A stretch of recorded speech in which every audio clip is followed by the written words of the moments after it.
That's right, and it may not even be today, Yuveka. We are outside the Phoenix mortuary, and that's where that post-mortem is expected to be conducted. There's also DNA sampling that needs to be done as well before the determination can be made as to whether that is in fact Miguel Louw.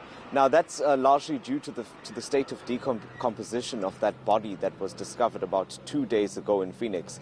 And police were saying to us at the time that although they did have suspicions that it could be that missing child based on the school uniform that he was wearing, they still had to get that official confirmation from these tests that were being done. And it's obviously been a very agonizing wait for that family, more so because police are not able to tell us exactly when those results will then be released, because as you can imagine, Yuveka, this will also now have implications for the current court case that's underway. There was an accused that appeared in court last week on a bail application, Mohammed Ibrahim.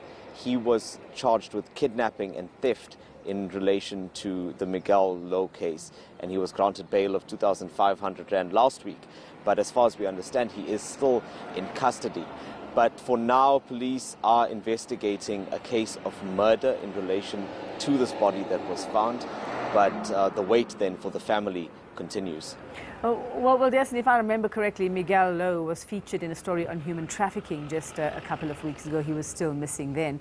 And in that report, or in that story, I think it was suggested that the suspect in custody was known to the family. Do we know what is there? Was there any relationship between the suspect and Miguel Louw's family? It seems that there was, Yuveka. It's just that the nature of that relationship is not very clear. There are varying stories in relation to that, but what we understand is that he had been known to the family for a few months or so, and in that week before Miguel was taken, he'd spent a few nights at the family home as well in Sydenham, and it was after that he was seen with Miguel Louw in that CCTV footage, taking him to a fast food outlet and then heading towards a taxi. So he was really the last person that was seen with the child, except it just wasn't clear on that CCTV footage as to whether they both boarded that taxi together and left Sydenham.